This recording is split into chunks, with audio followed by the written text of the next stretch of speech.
이건 캐패시터에 들어갔는데, 자, 캐패시터는 축전기란다. 전기를 모으는 연못이죠. 축에 뭐 모을 축일 거예요.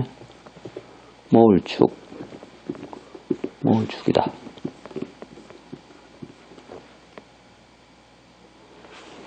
축전기, 축전지, 전기를 모으는 연못이다. 뭐죠? 연못, 축전지. 자, 요 보통 세라믹 캐패시터를 보면 220이라고 쓰인 게 보이죠? 222.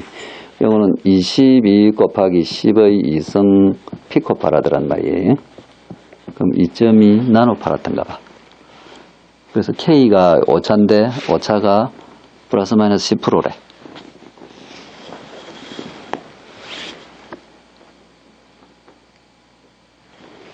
그래서 요게 일종의 캐패시터. 요건 마일러 캐패시터는 105라고 했으니까 10 곱하기 10의 5성 피코파라드네. 마일러 캡인데. 그러면 1 마이크로파라드인가 봐. 그죠? 그리고 J 400V가 지견디고 J가 얼마라 그랬죠? J는 5%네. K는 10%고. 여기는 전해 콘덴서예요. 일렉트로라이트 캐패시터. 100 마이크로파라드. 요쪽이 마이너스인가 봐요. 이 긴 쪽이 플러스다. 그지? 전해 콘덴서는 전극이 있어. 10V 이내에서 쓰라고 썼네요.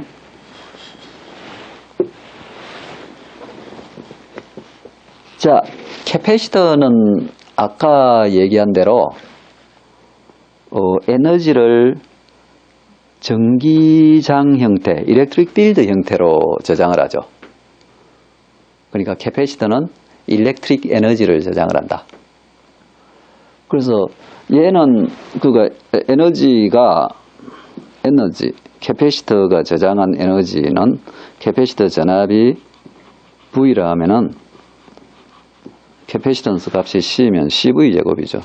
그래서 에너지는 시간에 대해서 연속이다.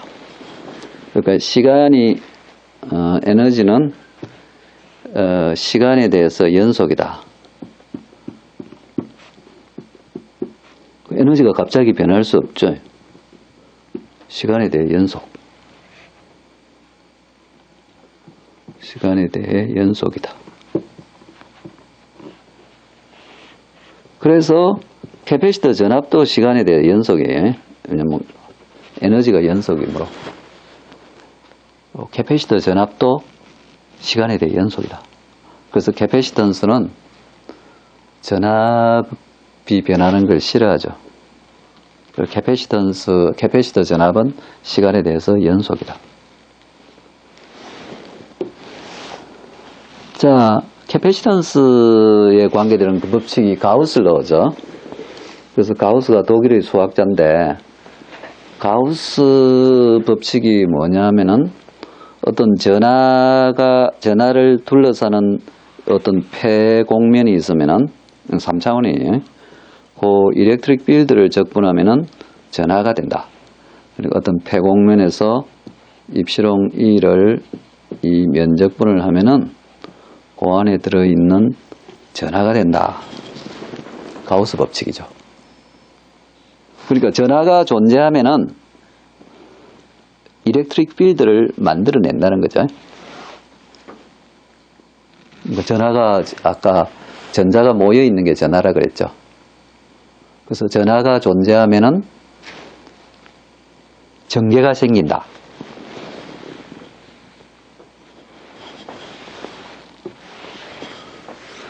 자, 그러니까 제일 간단한 캐패시터는 이런 금속판 두 개를 이렇게 붙여놓은 평판 캐패시터라고 생각할 수 있겠죠. 평판 캐패시터다.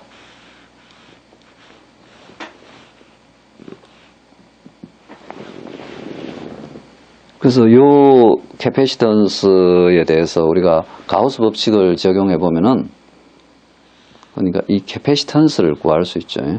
면적 A하고 여기 거리가 D면은 캐패시턴스 값이 나오죠. 그래서 이걸 우리가 간단하게 쓰면은, 그림 보면은 이렇게 위에 플레이트가 있고 금속판이죠. 밑에 플레이트가 있고 요 사이에 거리가 D이고 D다. 여기에 면적은 A라 그럽시다. 그리고 이 판이 이렇게 있으면 위에 정각이 되어 있는데 여기에 이제 차지가 모여 있어요. 마이너스 Q 차지가 있고 플러스 Q 차지가 모였어요. 그러면 이 차지가 있으니까 나중에 이렇게 따져보면 여기 일렉트릭 필드가 생겨나죠. 근데 요 위에는 이 네트 차지가 0이니까 이쪽 일렉트릭 필드는 0이에요. 왜냐면 플러스하고 합치니까 0이 돼가지고 바깥쪽은 일렉트릭 필드가 없어요. 그래서 여기다가 우리가 가우스 법칙을 적용하면은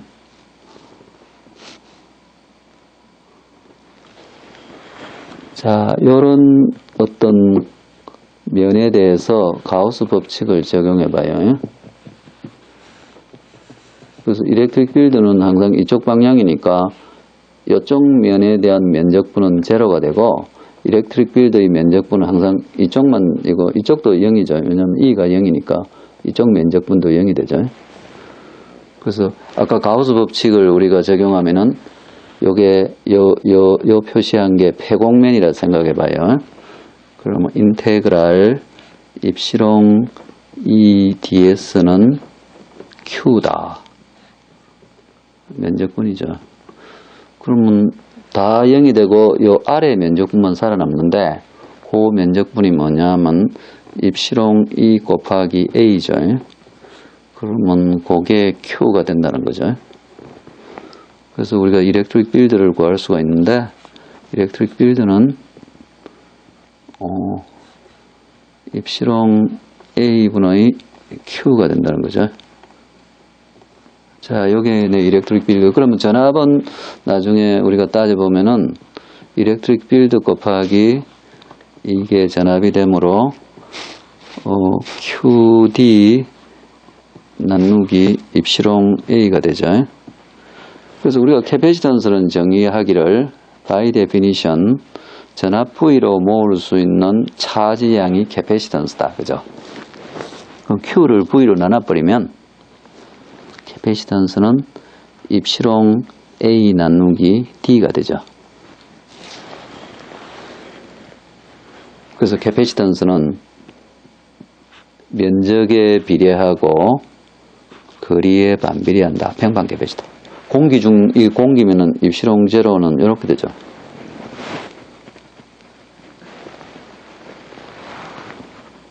근데 만약 공기가 아니면은 여기에 공기가 아니면은 여기에 전련체, 유전체가 들어가 있는데 전압이 V이므로 이 유전체가 분극이 되죠. 그러니까 유전체가 마이너스 차지하고 플러스 차지가 이렇게 서로 방향성을 가지고 이렇게 놓이죠. 그래서 나중에 이렇게 놓이면은 지금 같은 전압을 가지고 여기 차지가 더 늘어나요. 얼마만큼 늘어나냐면은 여기에 붙은 차지 여기에 sorry where am I? I think I'm around here. Okay. Alright. 그래서 요 붙은 차지, 요 마이너스 차지에 해당하는 것만큼 여기도 이렇게 플러스가 돼요. 그래서 차지가 더 늘어나는 거죠. 그래서 여기에 나중에 보면은 이 차지에다가 Q 프라임 차지가 더 늘어나는데 그것도 일렉트릭 필드에 비례해서 이 녀석이 입시롱 그러니까 나중에 결국 따져보면은 요 입시롱이 커져요. 입시롱 제로, 입시롱 R만큼 커져요.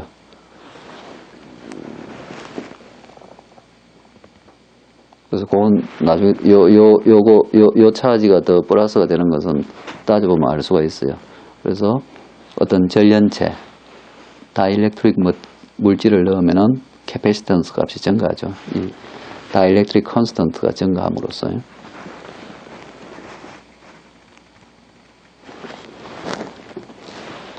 자, 그 다음에는 캐패시턴스의 변위 전류에 대해 가지고 얘기를 합시다. 그러니까 변위 전류라는 것은 위치를 바꾼 전류라 그 말인데, 변위, 위치를 바꿨다는 뜻이죠. 바꾸다, 변경. 그래서 위치를 바꿨다. 변위 전류라.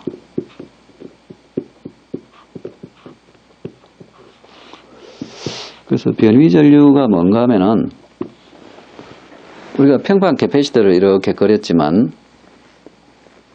이 캐패시터는 마이너스 Q가 된 건 전자가 많이 흘러 들어와서 이렇게 됐고, 플러스 Q가 된 건 전자가 이렇게 빠져나가 버려서 이렇게 된 거죠. 일렉트론들이 빠져나가면 플러스 Q가 되고, 일렉트론들이 이렇게 들어오면은 마이너스 Q가 되죠. 마이너스 차지가 모인 거죠. 그래서 이 일렉트론 흐름이 곧 전류죠. 일렉트론 흐르는 게 전류죠. 그러니까 일렉트론이 그렇게 빠져나가면 전류는 이렇게 흐르는 거죠. 여기서도 전류가 이렇게 흘렀어요. I로. 그래서 이 I하고 이 I는 같아야겠죠. 그런데 요 사이는 일렉트론이 흐를 수가 없어요. 일렉트론이 흐를 수가 없다. 그래서 사실은 전류가 안 흐르죠. 일렉트론이 안 흐르니까. 그러면 KCL이 성립을 안 해요, 여기서. 그래서 우리가 KCL을 성립하도록 하기 위해서 여기에 전류가 흐른다고 가정하면은 KCL이 딱 성립하죠. 그래서 사실은 안 흐르는데 흐른다고 가정한 이 전류가 이 변위 전류가 되겠어요. Displacement current.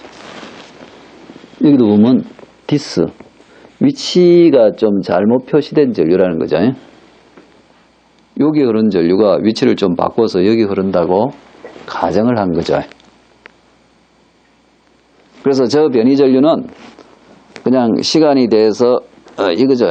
그 dq 오브 dt는 이 전류의, 사실은 이 전류예요. 여기 이 와이어에 흐르는 전류. 그래서 평판 캐패시터를 사이에 관통해서 이 전류가 흐른다 가정하면은 상당히 편리하죠.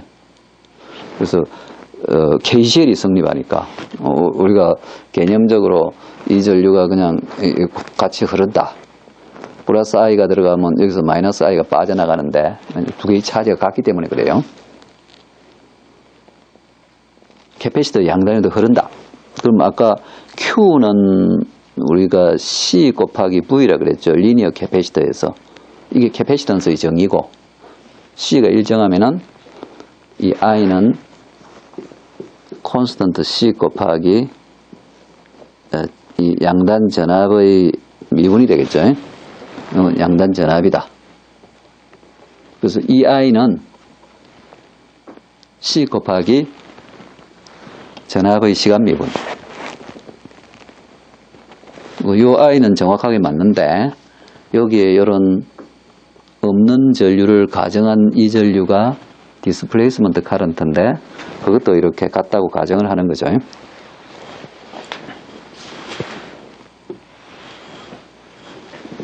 자, 그래서 그걸 이렇게 정리한 거예요. 아까 이 캐패시터 전압이 일정하겠죠.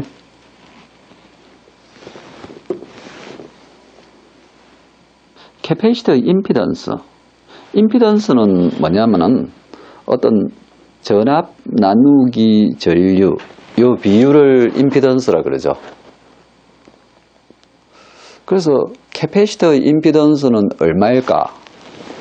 DC 상태에서는 이 캐패시터를 보면은 평판 캐패시터니까 DC 상태에서는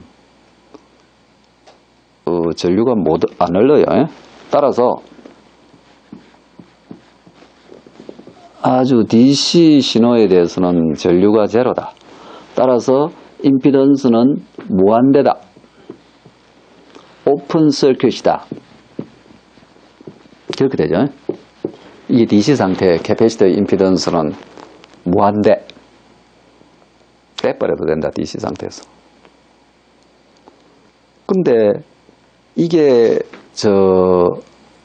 신호 주파수가 올라가면은 여기에 내가 사인 웨이브 같은 걸 걸면은 이 전류가 흘러요.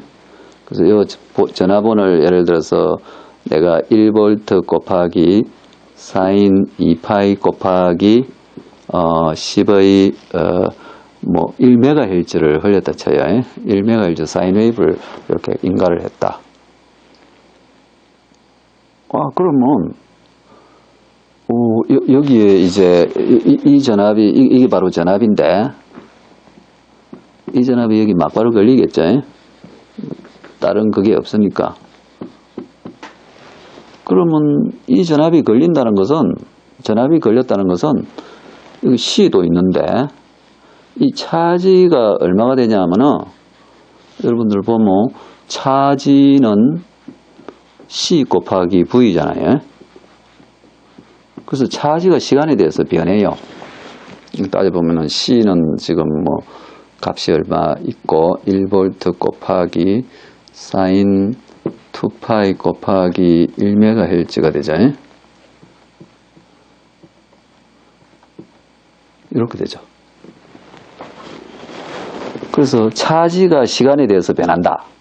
그 말은 전자가 흘렀다는 거죠. 전자가 흘러야 Q가 변할 거니까. 그래서 여기 I가 뭐냐면은 I는 dQ dt니까. 그래서 그걸 따져보면 이걸 미분하면 알 수가 있겠죠. 그래서 C 곱하기 1V 곱하기 2파이 곱하기 10의 6승 곱하기 사인 2파이 1메가T 이런 양의 전류가 흐르고 있다는 거죠. 이런 암페아죠. C를 빨아들어가면 이게 암페아에 그 암페아 전류가 사인 웨이브가 자꾸 흘렀다 똑같은 전류가 흐르죠. 그러니까 이때는 VI가 임피던스가 무한대가 아니죠. I가 0이 아니므로 이때 임피던스는 뭐가 되냐면은 따져보면은 그냥 요게 되죠. 요 전압이니까 1V는 빼고 1 나누기 2파이 F C가 되죠. 주파수가 그러니까 이걸 일반적으로 쓰면 2파이 근데 참 이게 코사인이 돼요. 사인이 미분하면 사인이 아니고 코사인이 돼요. 미분해가. 그래서 이게 2파이 곱하기 10의 6승인데 나중에 여기 미상 변화를 생각해서 J까지 곱해놔요.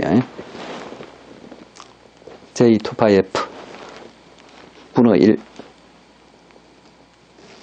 그러니까 주파수가 증가할수록 F가 증가할수록 임피던스가 낮아지죠.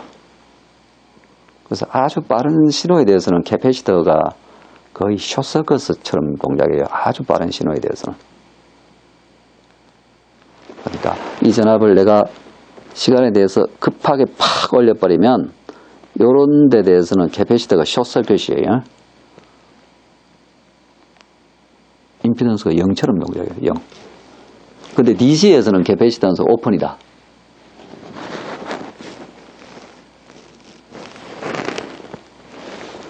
자, 캐패시터 에너지를 보면은 자, 처음에는 차지가 0이어서 에너지가 하나도 없어요.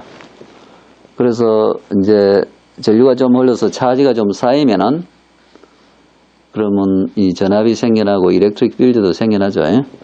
그러면 그때 내가 DQ를 더 더하려면은 이 에너지, 필요한 에너지는 이 V1을 이겨내고 DQ를 더 갖고 와야 되므로 이렇게 되는데 그래서 나중에 이제 결국 V에 도달했을 때 에너지가 얼마냐면 이 dW를 적분하면 되죠. dW를 적분하면은 2분의 1 CV 제곱이 돼요. 이때는 에너지가 0. 이때는 에너지가 0.5 CV 스퀘어가 되죠.